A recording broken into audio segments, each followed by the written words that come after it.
Ok, ở lấy dân bật to cho môi nâng mê riêng dân tiết cho môi nâng cover chat tool. Chẳng là khả năng ốp có môi ní dân pra viết nằm bay ấy kế, bài dân mớ, ốp có pra sầm ráp thơ ca put bọt bán tùm rong à xó, nâng chầm lóng à xó đài.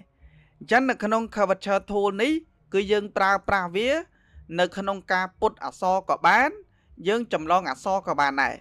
Chẳng ưu tờ ho thà dân pra cho môi nâng pen nâng ạ, bà pen mấy để dân thơ ca cu rút. Hãy dân do cover thu nâng từ put tùm rong ở so bởi dân ở căn tại sạch. Ok, lấy dân từ mơ nâng không cầm vị thi tầng ọc này nè.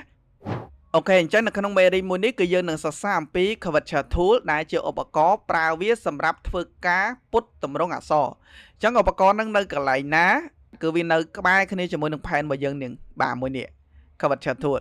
Chẳng ổ bà có nâng đưa nhau bởi chạy nhắn thai dân pra viết nâng khả năng ca put ở so có bán. Dân pra viết nâng khả năng ca chầm lo ở so có bán đây. Bạn chẳng nhầm nâng thơ ca put tùm rong à son đi. Đại dân bạn thơ ca cu nâng khả năng ốp có phèn thôn một khẳng đào mà nú. Bạn chẳng rập biếp này ca put bao vìa. Trong nâng bằng hai mùi nâng oi lộm ất tầm mà đón rập biếp này ca put. Bạn chỉ tu tới được trong bài chạy anh chẳng tha tùm rong à son nị muối. Bê đại dân thơ ca cu vía cứ mình toàn bàn sát rồi có trầm trớ nửa lòi tì. Đôi cho nó hái dân tơ cá put bình thèm tiệt. À lấy ưu tờ ho thá. Bà nhầm put tùm rong à so mùi. Chẳng nhưng do cover chat thuốc mà chơi lưu viên vậy. Bà do máu mà đã lưu viên bọn dân máu. Viết nâng bằng hai cho môi nâng anchor point nị mùi. Chẳng bê đã viết bằng hai chẳng ạ.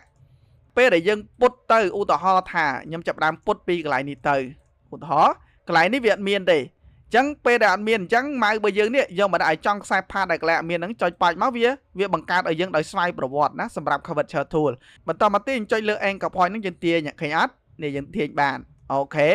Dân tiền mà trong cái anh gặp point cái này để dân trong tiền thấy nhé bà dân trong tiền trong put về để không cạn này p để anh gặp point bởi dân vì tràn chẳng ạ p để dân put từ việc toàn sát được có việc bảo bác thấy nhé vì tranh màu tràn chẳng dân thơ mạch mấy này thay dân tự độ vì mình nè chạy lập hand vinh máu dân do delete anh gặp point nè mà chạy lừa việc máu độ việc tranh mình vinh khả á và thấy nhé cái nào bảo miên anh gặp point tràn p class việc smooth là o tề thấy nhá chẳng hay ban nhầm ai khi dân sắc xa ốp có nị mùi bị pro vi bật tẹt khi chẳng ai ok họ những tiền chẳng máu thấy nhé khi nhờ ốp có nó sụp put ớt bà sụp put thấy nhé những put tên mình tích trâu tên một đòn bà nè ok khi nhé những put bà nè cái này nếu những put tiền máu bà cái này nếu những tiền put bằng chè máu cái này nếu những ai bật time anh gặp hoán tiền vi trôi nhà mình thấy nhé ok họ từ nãy dân tiền làng tịnh máu anh tam dân mưa tam chợ sai từ tam tầm rống ấy tiền viên dân máu ok họ lại na tiết ok lại nếu nhầm cho người bia đang thông tịnh bà mưa tới vì cần này tẹt tiền nhé nè bà họ những ai tiền bật hai tiết bán thì nhé tiền vì put bọt ban từ tam tầm rống này dân từ cả chẳng cả put ở xó anh ấy dân prai cho mưa nâng phén cứ dân anh put chẳng họ sọ việc anh đi chạy lừa vì mùi máu dân put mấy tiết ô thôi nhầm tiền cho máu bà tiền chẳng má put viên chẳng má ok hả put chẳng má mùi ní những ai tiền màu chứ má các bạn á nhé khi so với những căn này smooth lò đấy chẳng pe để dân pra cho mới nâng cover chớ thua một pra vía dân put tới căn tại smooth lò khi nhát chẳng ở bà con này ca put rồi có tiền cho mỗi nâng anchor point mà dân cho pra nâng rồi có mũi tiết ná khi dân ở pra cho mỗi nâng direct các bạn này nè hàng lơ nè bà direct selection tool direct nâng cho pra đầm bay ấy kì direct nâng dân pra viên nằm bay thưa ca tiên cho môi nâng ấy kế bà cho môi nâng tầm rong được cái nhiều thôi nhưng cho bọn dân máu vì bà hai cho môi nâng handle và dương nè handle lại chẳng dân tiên handle mới bà dân tiên mới khởi nhé khi vì put bàn tiệt ớt bàn tiệt và tao mà tiệt chạy lỡ anchor point ô tờ họ thay dân trong lúc anchor point tầm đón do direct nâng mà lúc của bà này ô thôi nhưng chạy lại nâng muối cho trong anchor point mình nâng hãy cho đi lên tới vì lúc ạ khởi nhé khi vì lúc ấy bà chẳng nâng không ca lúc anchor point nâng dân dọc cho môi nâng bà đi lên đi do một lúc của bạn đấy rồi có dân dọc cho môi nâng direct một lúc viết của bạn này hãy direct bây giờ dân pra viết nâng không ca put bà dân phải dặn tích ná bà dân put tới ở tư cho môi nâng tầm rung bảo viết dân put tới ở xa này ná bà dân ai lơ dân ai ấy bàn hãy mối tiết bây giờ dân cho tới khơi xì nhà ấy môi ớt đôi phân hạch mòn chẳng anh nâng cái hai thá corner bị chật corner bị chấn chưa xây kỳ corner bị chất vì đa tuôn ở không ca tiền u tỏ ho tha tầm rong mũi nè dân trong ấy kế bà trong ở viên miên cầm nào cao mày nè bây để dân sắc xa cho môi nâng pen nụ bà dân giống nè cho môi nâng anchor point tool នេះមកទាញវាមែនទេចុចទាញមកវាកោងយ៉ាឃើញវាកោងវាតម្រង់វា smooth ទេបាទអញ្ចឹងនៅក្នុងការប្រើប្រាស់ជាមួយនឹង direct នេះ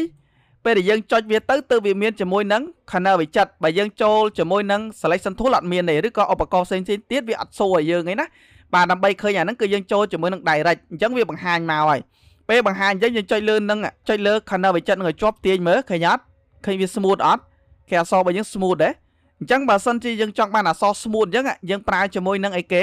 direct selection tool ទាញជាមួយនឹង corner វិចិត្រហើយបើសិនជាគ្នាយើងអត់ឃើញទៅរកនៅណា corner វិចិត្រហ្នឹងបាទនេះហើយយើងមកមើលជាមួយនេះឃើញទេ corner វិចិត្របើសិនជាខ្ញុំហាយវិញឃើញអត់វាឡើងឃើញទោះបីយើងឆោលើ direct ក៏វាឃើញដែរឃើញអត់អញ្ចឹងសូវាវិញមកបង្ហាញវាវិញមកឃើញទេអូខេអញ្ចឹងអានេះរបៀបនៃការពុតអក្សរយើងពុតយើងឆ្នៃអក្សរនីមួយធ្វើម៉េចដើម្បីឲ្យវាស្អាតហើយពេលដែលយើងបានមួយអញ្ចឹងឧទាហរណ៍ពេលដែលយើងបានអក្សរមួយអញ្ចឹងយើងចង់បានអក្សរបន្ថែមទៀតអញ្ចឹងមានន័យថាអក្សរមួយហ្នឹងយើងយកជាគោលហើយជាគោលយើងត្រូវអីគេបាទយើងត្រូវទាញបន្ទាត់នេះ ruler របស់យើងយកមកដាក់អញ្ចេះបាទឧទាហរណ៍ខ្ញុំដាក់អញ្ចេះមួយទៅលើសក់បាទទៅលើខ្លួនហើយខ្ញុំដាក់ទៅលើតម្រងកន្លែងនេះមួយទៀតហើយខ្ញុំដាក់កន្លែងនេះមួយទៀតដាក់អញ្ចឹងដើម្បីអីគេមានន័យថាពេលដែលយើងគូតម្រងអក្សរបន្តទៀតមានន័យថាយើងរក្សាទៅលើទំហំកម្ពស់របស់វាប៉ុណ្ណឹងឯងបាទយើងរក្សាវាអញ្ចឹងឯងអញ្ចឹងយើងធ្វើការពុតនីមួយគឺចំណាយពេលណាស់បាទតម្រាប់បានអក្សរណាមួយដែលឲ្យយើងងាយស្រួលនៅក្នុងការប្រើប្រាស់គឺយើងចំណាយពេលមែនតើតោះនេះបាទហើយតម្រងអក្សរដែលយើងប្រើជាមួយ pen មិញនេះយើងធ្វើការបាទតម្លើងជាមួយនឹងតម្លៃ stroke របស់យើងក៏យើងអាចពុតបានដែរបាទចុចលើវាអញ្ចឹងមកនេះ curvature ហ្នឹងឯងទាញវាមកឃើញទេទាញវាអញ្ចឹងមកឃើញវាពុតបានណាបាទចង់ទាញមិនក៏បានដែរឃើញទេអូខេវាបានអញ្ចឹងឯងហើយមួយទៀតប្រសិនបើយើងចង់បាននេះកុំឲ្យវាស្មើអញ្ចឹងណាបាទបើអញ្ចឹងវាមើលទៅវាអត់ស្ទន់សូវស្អាតទេមែនទេបាទយើងអាចបដូរទម្រង់របស់វាបានបើចង់ឲ្យចង់នឹងវាស្រួយឬក៏វាមិនទៀតយើងបដូរកន្លែងនេះបាទនេះកន្លែង uniform របស់វានេះចុចប៉ាច់លើនឹងមកឃើញវាមានទម្រង់ស្រាប់ដែរបាទឧទាហរណ៍ខ្ញុំចុចលើនេះមួយឃើញទេឃើញទម្រង់របស់វាអញ្ចេះអត់អូខេហើយចុចលើមួយនេះឃើញទម្រង់របស់វាចេញអញ្ចេះអត់អញ្ចឹងយើងអាចយកទម្រង់នឹងទៅប្រើបានឃើញទេយកមួយណាក៏បានដែរតាមយើងជាក់ស្ដែងឧទាហរណ៍ខ្ញុំយកអានេះហើយយើងធ្វើការពុតទៀតបាទហោពុតវាអញ្ចឹងមកទៅតាមទម្រង់ដែលយើងត្រូវការមកឃើញទេអូខេពុតមកកន្លែងណាអត់មាន anchor point បន្ថែមវាមកចុចលើវាទៅវាបន្ថែមមកយើងហើយអូខេហើយមួយនេះសក់វាយើងបដូរទម្រង់នឹងដែរមកអូខេអត់ស្អាតយើងដាក់អានេះវិញមកឃើញទេអាហ្នឹងតាមយើងមើលជាក់ស្ដែងណាឃើញទេអូខេហើយយើងអាចទាញសក់នឹងបន្ថែមមកហើយយើងពុតវាថែមចឹងមកអូខេឃើញណាយើងអាចពុតបត់បែនទៅតាមទម្រង់នៃរូបរាងរបស់យើងនីមួយហើយយើងអាច select វាទាំងអស់ហើយយើងធ្វើការបន្ថែម stroke បន្ថែមទៀតទៅក៏បានដែរឃើញណាបន្ថែម stroke ឲ្យវាឡើងកម្រាស់កាន់តែខ្លាំងជាងនឹងទៀតទៅក៏ស្អាតដែរបាទនេះគឺជារបៀបនៃការពុតងាយសម្រាប់ឲ្យយើងងាយយល់ងាយអនុវត្តតាមទេហើយបន្តនេះបើសិនជាគ្នាយើងចង់បិទបដោះអាសន្នសិនបាទយើងចង់បិទបដោះអាសន្នគ្នាយើងចុច control ជាមួយនឹងសញ្ញាចុច2នៅ keyboard របស់យើងណាហើយយើងចង់បើកវិញចុច control សញ្ញាចុច2ដែរ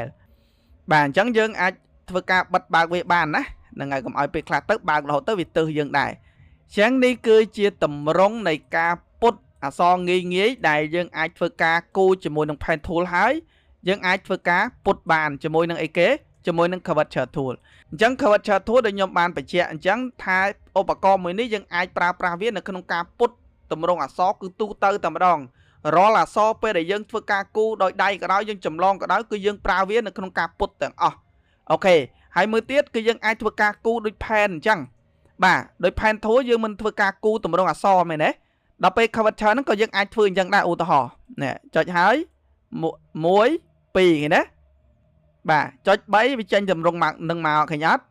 ហើយយើងបិទជាមួយនឹង fill មកយើងត្រឡប់វាចេញជា stroke យកមកបន្តមកទៀតបាទចុច2ដងកន្លែងហ្នឹងមកឃើញទេបាទកន្លែងនេះ2ដងប៉ាច់អញ្ចឹងមកឃើញអត់បានតមកទៀតចុច2ដងប៉ាច់ទៀតមកបានតម្រង់នឹងបាត់ហើយយើងតម្លើងមួយ stroke ឧទាហរណ៍ថាខ្ញុំដាក់ដល់ប៉ុន្មានខ្ញុំដាក់ដល់200ហើយ enter ប៉ាច់ឃើញទេវាបានតម្រង់នឹង curvature tool ដែរទៅពុតវា curvature tool ហ្នឹងធ្វើការគូក៏បានពុតក៏បានដែរបាទយើងពុតជាទូទៅគឺយើងពុតសម្រាប់អក្សរហ្នឹងទូទៅហើយប៉ុន្តែទៅលើការគូក៏យើងអាចប្រើបានដែរឃើញទេយើងអាចប្រើអញ្ចឹងតម្រងហ្នឹងគឺយើងអាចប្រើមើលតាមជាក់ស្ដែងទៅលើការងាររបស់យើងទៅណាយើងអាចប្រើវាបានក៏យើងប្រើទៅបើមើលទៅវាមិនស្អាតក៏យើងប្រែប្រួលតាមហ្នឹងអូខេអញ្ចឹងយើងអាចប្រើប្រាស់បានអញ្ចឹងអូខេនេះគឺជា technique នៅក្នុងការកែតម្រង់អក្សរដែលយើងបានធ្វើការគូដោយខ្លួនឯងណាអញ្ចឹង technique មួយនេះយើងនឹងប្រើវារហូតពេលដែលយើងទៅអនុវត្តជាមួយនឹងការរចនាអក្សរទៅខាងមុខទៀតដោយសារនេះគឺជាការសិក្សាមូលដ្ឋានគ្រឹះនៅក្នុងការប្រើប្រាស់ឧបករណ៍នីមួយទេអូខេអញ្ចឹងនេះគឺជាឧបករណ៍ curvature tool ណាដែលយើងបានសិក្សាមិញហ្នឹងដូចខ្ញុំបញ្ជាក់អញ្ចឹងថានៅក្នុងការគូអក្សរគ្មានពីណាគូទៅស្អាតភ្លាមទេគឺចាំបាច់ទៅលើការពុតបន្ថែមទេគ្រាន់តែថាពេលដែលយើងយល់ដឹងពីការគូអក្សរអញ្ចឹងទៅយើងគូទៅវាឆាប់ត្រូវមែនទេបាទពេលដែលយើងគូទៅត្រូវពេលដែលយើងគូទៅស្អាតយើងពុតបន្តិចតួចទៅបានហើយអាហ្នឹងវាខុសគ្នាតែត្រង់ហ្នឹងទេប៉ុន្តែសម្រាប់ការពុតគឺយើងពុតដូចតែគ្នានឹងឯងអូខេអញ្ចឹងនេះគឺជាឧបករណ៍ទី3ដែលយើងសិក្សាអំពីដំណាក់កាលរបស់យើងហើយយើងនឹងជួបគ្នាបន្ទាប់ទៀតជាមួយនឹងឧបករណ៍ទី4គឺ rectangle tool អញ្ចឹងនៅក្នុងមេរៀនមួយនេះយើងចប់តែប៉ុណ្្នឹងសិនចាំជួបគ្នានៅមេរៀនបន្ទាប់ទៀតណាសូមអរគុណ